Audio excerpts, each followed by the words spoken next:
Hi guys, Happy New Year and welcome back to the Female Fitness Podcast. I'm your host, Danny. For those of you who haven't been here before, I'm a women's health and fitness coach who has been in the industry for 10 years now, and I work a mixture of in person and online. I absolutely love what I do. I am a one-to-one coach, so I work with people on an individualized basis. And I also, of course, have this podcast and I do a little bit of mentoring alongside that as well. So it's the new year. It is the time of year where a lot of you will find that motivation is very high and you want to set some new goals. This is absolutely fantastic. I am all for it. I personally really like the new year for a bit of an opportunity to start afresh. And that's certainly something that I have done this year. I've set some intentions, I've set some goals that I will share with you in today's podcast.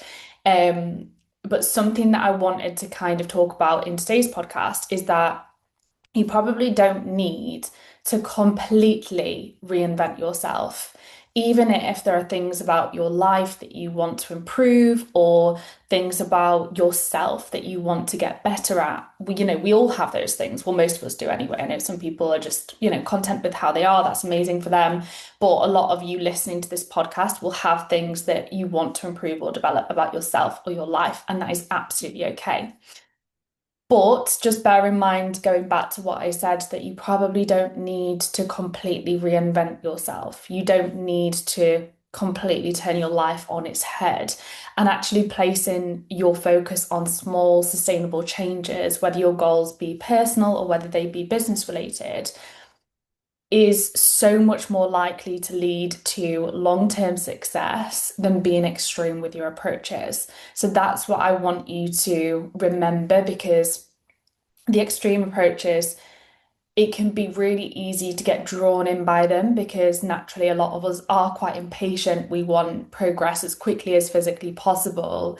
But when we do get drawn into those extremes, often the progress we make ends up being short-lived, or we end up being somewhere that we actually don't want to be, that isn't in line with our values and what really matters to us in life. And so that's why that small, sustainable change can be so much more successful, as well as the fact that it's much more manageable and it feels more realistic to say to yourself, this is a small thing that I can do every day or every week that's going to contribute to my long-term success. It's easier to make that change than it is to completely overhaul your life. If you try and overhaul your life, you're likely to get to a point in a few weeks or a few months' time where you're like, I can't sustain this anymore because it's been too much too soon. So that's what I want you to remember when whether your goals are, like I said, personal or business related.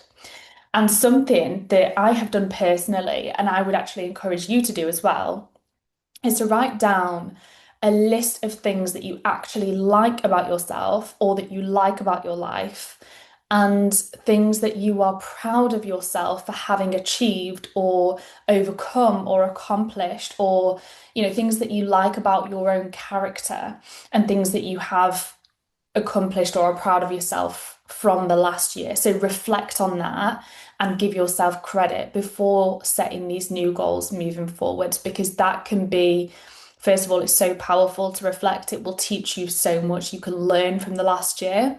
But on top of that, it will help you set goals from a place of self-acceptance and self-respect rather than from a place of insecurity, scarcity, shame, or hate, which setting these goals, setting whatever goals you have from a place of self-respect and self-acceptance is much more likely to lead to long-term success than setting goals from this place of hate or shame or scarcity and insecurity. And an example of this put into practice is that setbacks, whatever journey we're on, are inevitable. And shame-based motivation often results in us taking the stance of, I've failed, so what's the point? Or F it, when we encounter these setbacks and things don't go as we had planned. Whereas if you work to change from this place of self-respect, what our situation often looks like when we encounter these setbacks, what our mindset often looks like is that didn't go to plan, but what's the next best step I can take?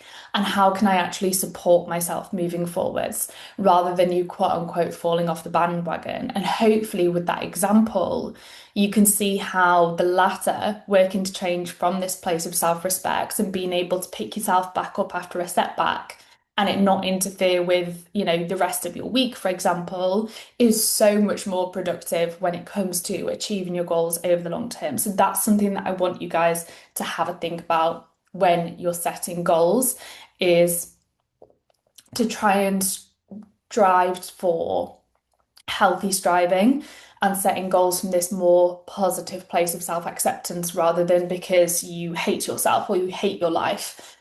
We don't want to set goals from this place of like really heightened negative self-talk. So that's something that we could do with trying to challenge before we set goals for the new year.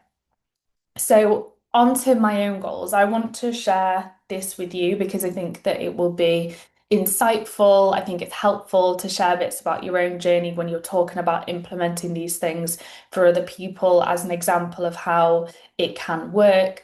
And I also want to connect with, some of you that might have similar goals, similar mindsets, similar values. And I want this podcast to be a safe space for us all to share that with each other. So I thought I'd share some of my own goals and values with you. Bearing in mind that I'm not, again, trying to completely reinvent myself. And there are things that I like about myself and actually want to keep the same this year. I have acknowledged them. And I actually spoke about this in an Instagram post. I made a reel talking about the fact you don't need to completely reinvent yourself. In the caption, I outlined some of the things that I like about myself or I like about my life and I want to keep the same.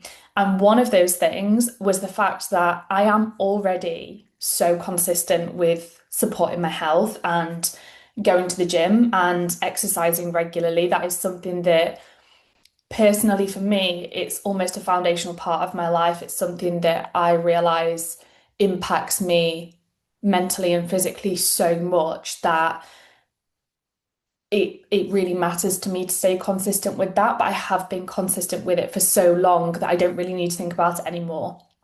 I've been in the industry as a coach for 10 years, as I mentioned at the start of this podcast.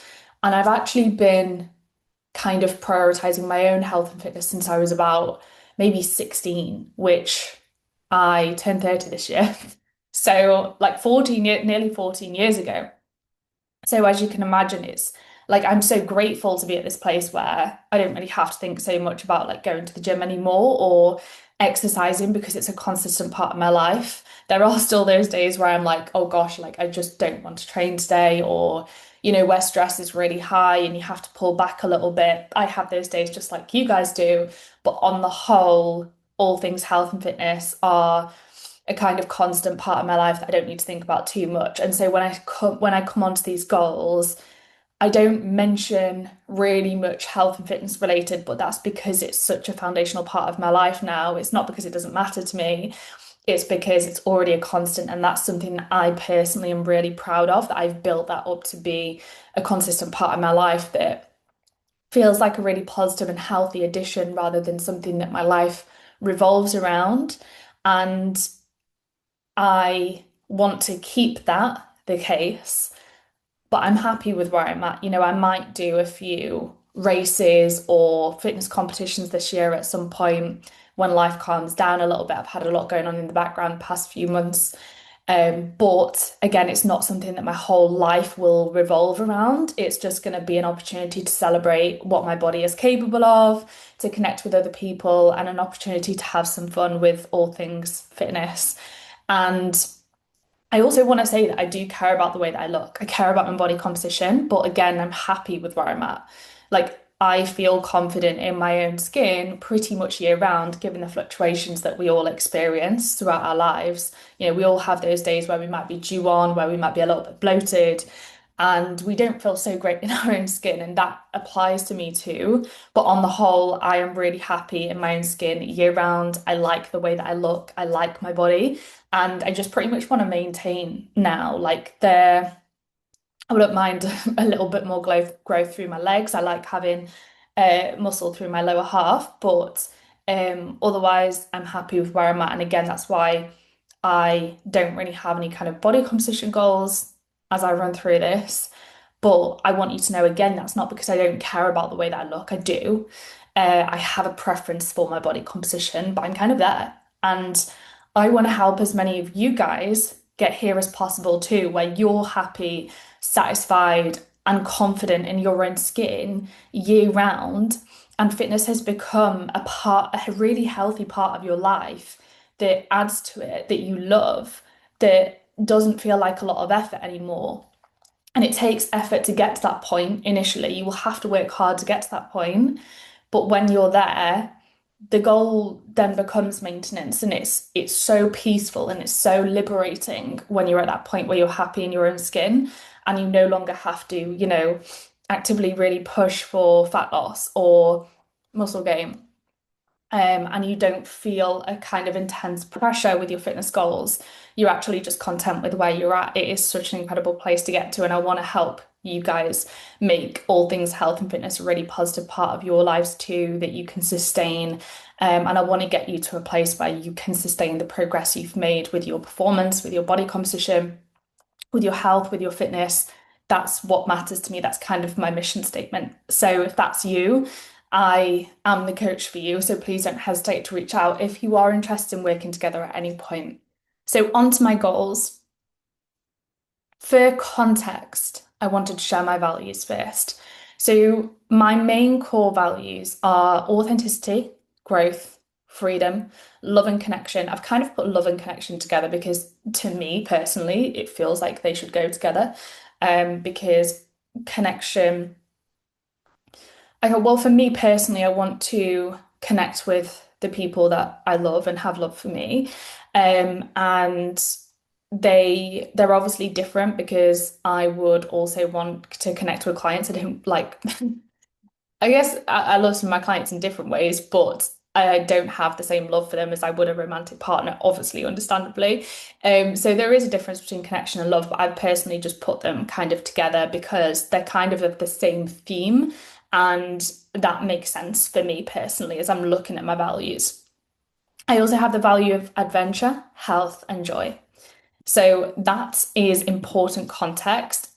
And I want you to think about your values before you set goals for this year. It's so important because if you set goals that are out of alignment with your values, you will probably have a lot of trouble reaching those goals. And you will probably encounter some self-sabotage from yourself because the goal isn't really meaningful to you beyond surface level. So it's so important to think about, what do I actually care about? What actually matters to me in my life? What's going to lead to me living a fulfilling life, as opposed to just blindly setting goals based on the first thing that comes to mind or what's pushed on social media, for example. So, the first one of my goals is to have fun. And this is very much in line with my values of connection, of joy, of health. And I basically just want to make sure that I'm fully letting my hair down and having fun both on my own and when I'm spending time with friends and family, as well as working hard. Because what's the point in working really hard 24/7 if you're not enjoying your life? For me, that just doesn't make sense. And to be specific with this, because I think it's really important, whatever goals you set yourself specific actionable steps that you can take and be specific with those goals so that you have a sense of direction and you know exactly what you need to do to get yourself there, because otherwise you're going to feel a little bit vague and directionless with the goals that you set, and therefore you're less likely to achieve them. So, to be specific and encourage myself with having fun, I'm going to do something different every month. And by that, I mean, doing something that's out of my usual routine, like going on a hike somewhere different, trying a new restaurant, heading to a place that I've never been to before, going to an event. This evening, I'm going to a spa that I've never been to, which I'm really looking forward to. As I mentioned, this is in line with my goals of health, joy, connection, but also actually adventure, freedom, and love. Secondly, I have a goal of posting on social media almost daily. Now, this is in line with improving my business, growing my business, but it's also going to help me with my writing skills and my speaking skills, two things which are really important to me. And to achieve this, my goal in my head is basically to post daily as a general rule. The reason I have almost in the sentence of post on social media almost daily is for unexpected life circumstances that mean it's actually more productive for me to allow myself to miss a day or so, or even the odd week. Or, if I'm really burnt out, or if I just feel like I need to take a step back, I want to be able to allow myself to do that because that's in line with achieving long-term success rather than trying to be perfectionist with it. And I'm going to increase my likelihood of being able to post almost daily by trying to stay ahead of content production. So having things planned in advance rather than scrambling for a post as the days go by, because that's where social media stresses me out and where I'm less likely to be able to stay consistent.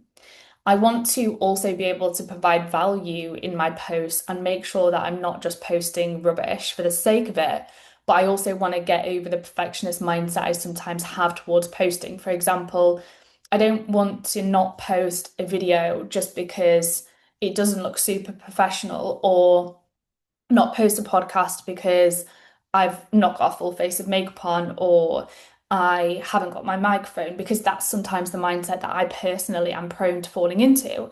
And that hinders my success. It doesn't actually help it. There obviously quality matters, and that's an important acknowledgement. But when you are someone who has perfectionist tendencies like myself, focusing too much on quality and trying to be, perfect with everything you put out into the world or everything you do actually sometimes stops you from showing up or stops you getting from where you want to be, because imperfect action consistently beats rare perfect action. So that's something that I think is worth pointing out. Goal number three, which is podcast related, is to upload a podcast once every 2 weeks as a minimum, as an average over the year. And again, like we're posting on social media, I'm going to aim for every week with my podcast uploads. But the goal of the specifics of saying once every 2 weeks just again allows me to take a step back when life happens and then carry on as normal afterwards. It encourages healthy striving rather than feeling like I've failed because of originally setting a goal which was unrealistic for me being a human being. And this goal, as I mentioned with posting on social media, along with the goal of posting almost daily, will support my business success as well as my general confidence talking to a camera. It will challenge my perfectionist tendencies, which is super important for me to be able to progress, and it will help improve my writing skills. It will also show me it will allow me to help and connect with people, which are all things that are really important to me. I also have a goal of sending an email out to my email subscribers on Substack once a week too. And that's all kind of, all those content goals kind of tie in together, but they're all really important to me. And Substack is something that I've been really consistent with so far this year. I've been posting, I think, once to twice a week on there. So if you like reading emails, head over to my Substack. It's Danny Bosworth, and subscribe and join me over there. It's completely free. Again, just free content. And I love to hear from you guys if you ever have any thoughts or feedback on any emails that I send out. And the same with the podcast. I love hearing from my community on here. You guys are the best, and I genuinely really appreciate you taking the time to actually listen to what I have to say. It means a lot to me. I put a lot of effort into producing the content that I produce, and your feedback genuinely means the world to me. So please do reach out if you do enjoy the podcast or any of my content on Instagram or Substack. It would genuinely put a massive smile on my face.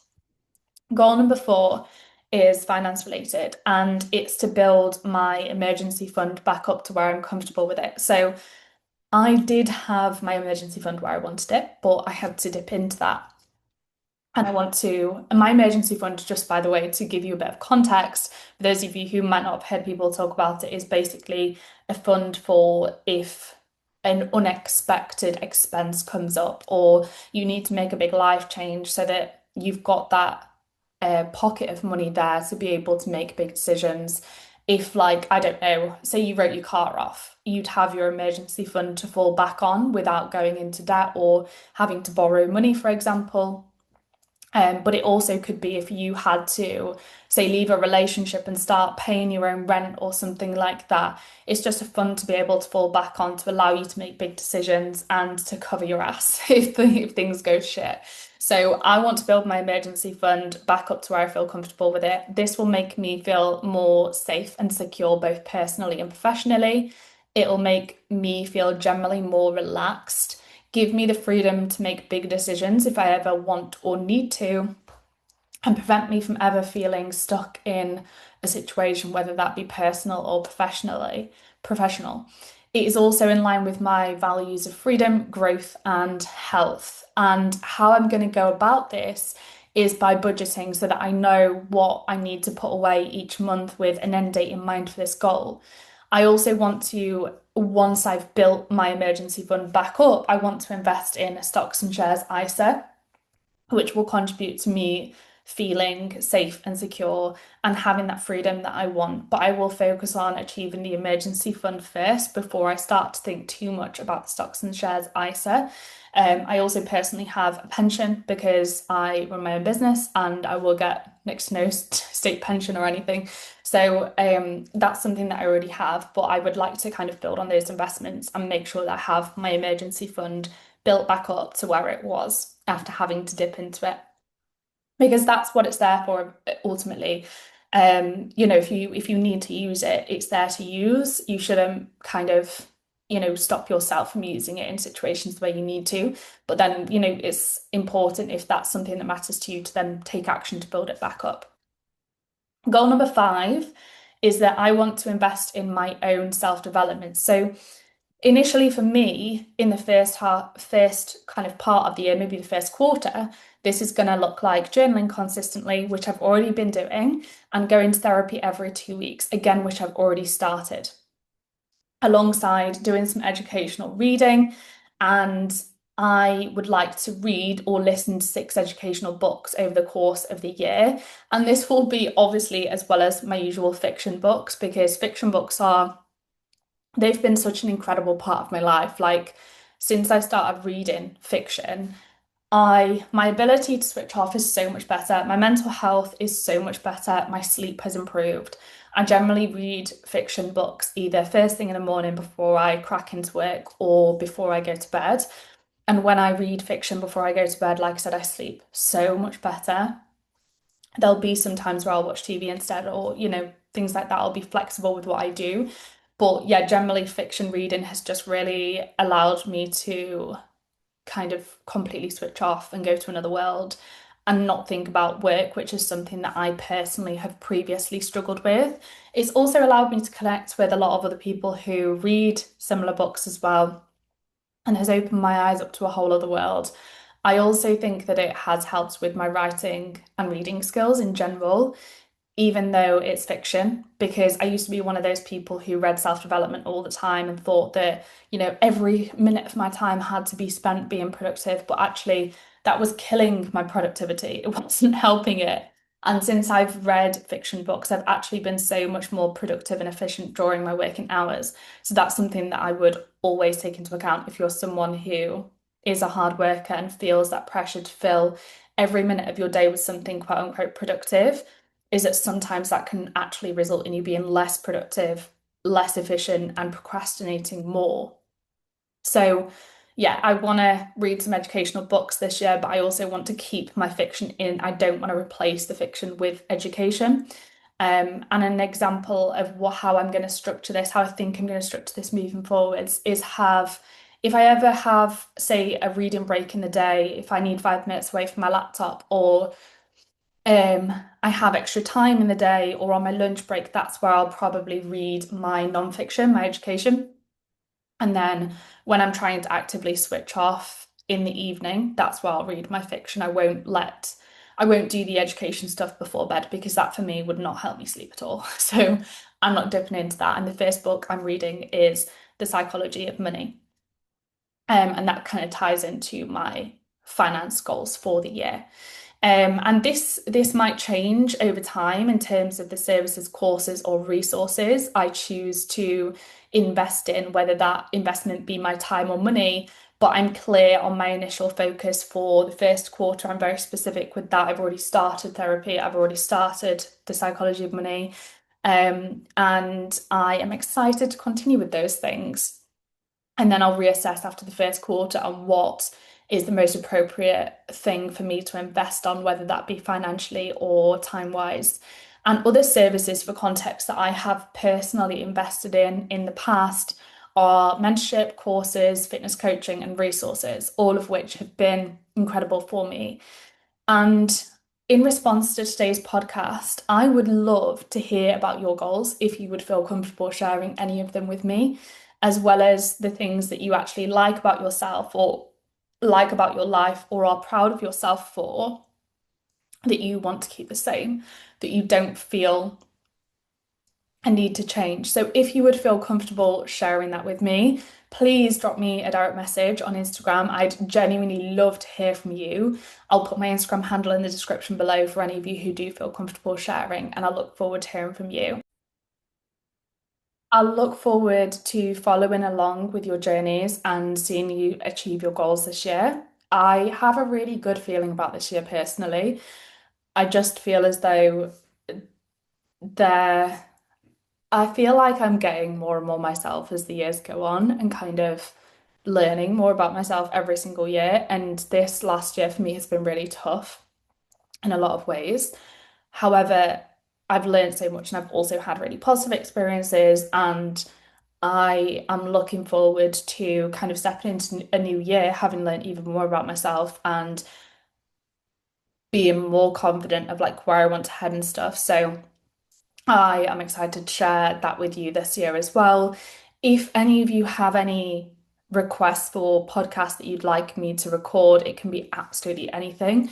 It can be a topic that you want to learn more about. It can be something you want to know, any questions you have on coaching, nutrition, training, body image, relationship with food, my stances on things, my own life, my own goals. I would love to hear from you. So please don't hesitate to reach out if you have any of those questions and if you're interested in coaching. I would absolutely love to hear from you. I promise I don't bite. And it would just be a chat about your goals, what you're wanting to achieve, and we'd be able to establish whether we'd be a good fit. You can ask me any questions you have. I never pressure anyone into anything because I don't believe in that. Like, I want to work with people who want to work with me and are ready to work on their goals. So please don't worry about that. I know there are a lot of coaches who do pressure people into things these days, but I am not one of them. So I hope you feel like it's safe to message me if you ever do have any questions. I hope you have a wonderful rest of your day, guys. I hope you're having a wonderful start to the year, and I will look forward to seeing you next week.